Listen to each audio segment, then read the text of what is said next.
बिस्मिल्लाहिर्रहमानिर्रहीम। अस्सलाम वालेकुम व्यूअर्स, आई होप आप सब ठीक हैं। Welcome back to my channel. तो जो रेसिपी आज मैं आपके साथ शेयर कर रही हूँ वो बहुत ज़्यादा टेस्टी, मज़ेदार और हेल्दी रेसिपी है और स्पेशल भी बहुत है।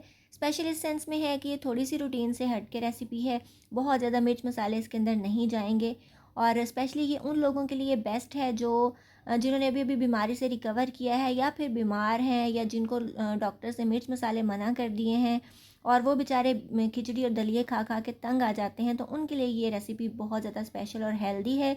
उनको ज़रूर दीजिएगा, स्पेशली बुज़ुर्गों के लिए और जो वीक बच्चे होते हैं उनके लिए ये बहुत ज़्यादा स्पेशल है। बहुत ज़्यादा हेल्दी और मज़ेदार रेसिपी है, तो वीडियो को एंड तक वॉच कीजिएगा ताकि कोई भी इंपॉर्टेंट स्टेप आपसे मिस ना हो। और उससे पहले अगर आपने अभी तक मेरे चैनल को सब्सक्राइब नहीं किया तो जल्दी से सब्सक्राइब कर लीजिए। सबसे पहले यहाँ पे मैंने मटन लिया है, इसको अच्छे तरीके से वॉश करके कुकर में ऐड कर देंगे। उसके बाद इसके अंदर मैं डालूँगी दालचीनी के 2 छोटे छोटे से टुकड़े। और बाकी जो नॉर्मल डिशेस होती हैं उसकी तरह इसमें बहुत ढेर सारे मिर्च मसाले बिल्कुल नहीं जाएंगे, इसीलिए ये पेशेंट्स भी खा सकते हैं। तो इसके अंदर मैंने डाल दिया एक प्याज कटा हुआ जो मीडियम साइज़ का था, छोटे हों तो 2 ऐड कर लीजिएगा। और एक ही टमाटर ऐड किया इसके अंदर जिसका मैंने छिलका उतार दिया था। इसके अंदर 1 टेबलस्पून भर के हम डाल देंगे लहसुन, अदरक और हरी मिर्चों का पेस्ट। और हरी मिर्चें सिर्फ मैंने 2 ली थी, ज़्यादा नहीं। हाफ़ टेबल स्पून जितना नमक ऐड किया है। हाफ़ टी स्पून जितनी इसके अंदर हम हल्दी ऐड कर देंगे। रेड मिर्च पाउडर बिल्कुल भी नहीं डालेंगे इसके अंदर, और इसी वजह से ये बहुत ज़्यादा हेल्दी रेसिपी है। तो उसके बाद डालेंगे इसके अंदर तकरीबन 1/4 टीस्पून जितनी काली मिर्चें और पानी ऐड कर देंगे। यहाँ मैंने डाला है 2 ग्लास इतना पानी। आप देख लीजिएगा कि आपका मटन कितनी देर में गलता है, ये पानी पे भी समटाइम्स डिपेंड करता है और बकरे पे भी डिपेंड करता होता है। और मैंने अक्सर वीडियोस में बताती हूँ कि अगर कोई बुज़ुर्ग बकरा आपको मिल गया है अनफॉर्चुनेटली तो वो जल्दी नहीं गलता। और मेरे साथ आजकल यही हो रहा है कि पहले 18 मिनट में गल जाता था मटन, लेकिन अब 20-25 मिनट भी लगाती हूँ तो बहुत ही मुश्किल से गलता है गोश्त।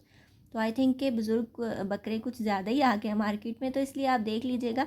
तो मैंने 25 मिनट लगाया था और पानी एहतियातन इसीलिए मैंने थोड़ा सा ज़्यादा ही ऐड किया था। तो इसके बाद इसको हम प्रेशर कुक कर लेंगे 25 मिनट तक और उसके बाद जी हमने इसको खोला तो ये इसकी लुक है। पानी ड्राई हो चुका है, आंच तेज़ थी तो साइडों से ये इस तरह का कलर आया है, लेकिन आप बिल्कुल नहीं समझिएगा कि ये जल गया था, ये बिल्कुल भी नहीं जला था। और जो इसके अंदर फ़ैट आपको नज़र आ रहा है ये नेचुरल फ़ैट है, मैंने अभी इसके अंदर घी नहीं डाला।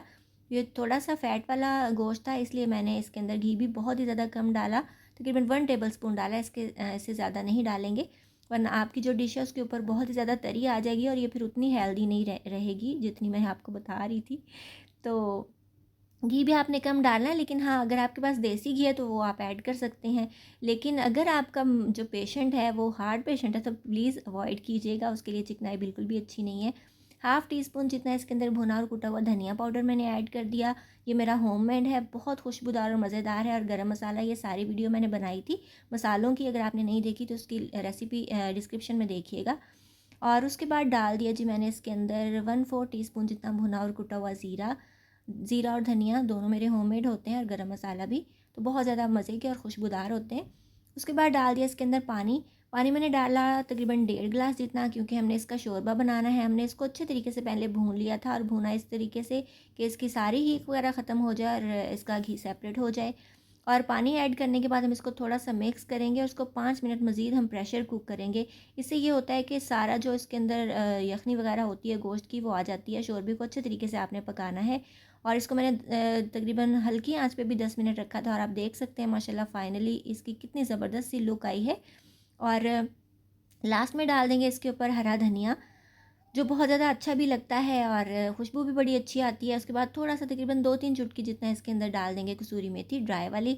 और गरम मसाला डालेंगे लेकिन बहुत ही कम, तकरीबन 1-2 चुटकी, इससे ज़्यादा नहीं।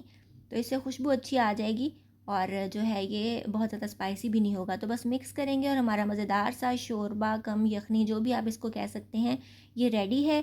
और ये जो मटन के पीसेस हैं इंतहाई सॉफ्ट हैं, बहुत ज़्यादा अच्छे तरीके से गला लीजिएगा। और हो सके तो मीट के पीसेस जो हैं ये छोटे छोटे से तोड़ दें और इस शोरबे के अंदर डाल दें, रोटी के पीसेस छोटे छोटे करके, और स्पून के साथ ये बच्चे बड़े सभी इसको एंजॉय कर सकते हैं। और इसमें मिर्च मसाले बहुत ज़्यादा तेज़ नहीं है, इसलिए वो खाएंगे इसको, पियेंगे शोरबे को, तो बहुत ज़्यादा हेल्दी जो है ये डिश है, उनको बहुत ज़्यादा इससे ताकत मिलेंगी इंशाल्लाह। और बहुत ज़्यादा मज़े का भी है, खाया भी जाएगा क्योंकि इसमें बहुत ज़्यादा मिर्च मसाले नहीं हैं। तो इसलिए मटन को आपने अच्छे तरीके से गला लेना है। और भैया यहाँ पे एक और बात क्लियर करती चलूँ कि अगर आपका पेशेंट ज़्यादा सीरियस है या फिर जिनको डॉक्टर्स ने बिल्कुल ही मना कर दिया कुछ खाना पीना इस तरह का, तो आप प्लीज़ जो है ये डॉक्टर के मशवरे के बगैर उनको नहीं दीजिएगा। तो हल्की फुल्की कमज़ोरी में दे सकते हैं, तो ये ना हो कि आपके मरीज़ को खुदा ना खास्ता कुछ हो जाए और आप मुझे कहें जी इधर आ तू ही मशवरा देता सी तो इसलिए आपने जो है ये प्लीज़ ये बात ध्यान में रखनी है।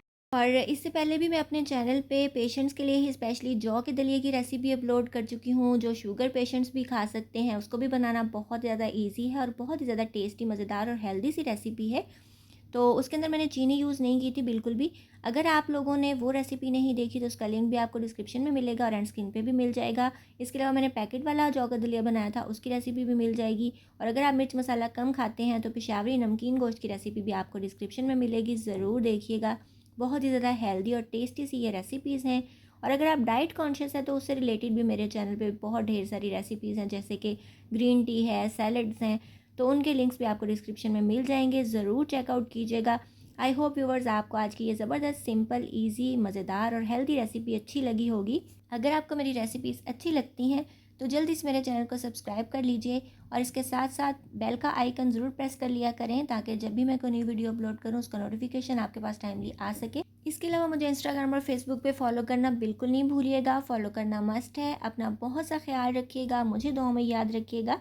मिलेंगे इंशाल्लाह नेक्स्ट वीडियो में किसी बहुत ही ज़्यादा ईजी, टेस्टी और डिलीशियस रेसिपी के साथ। So till then take care, good bye, Allah हाफिज़।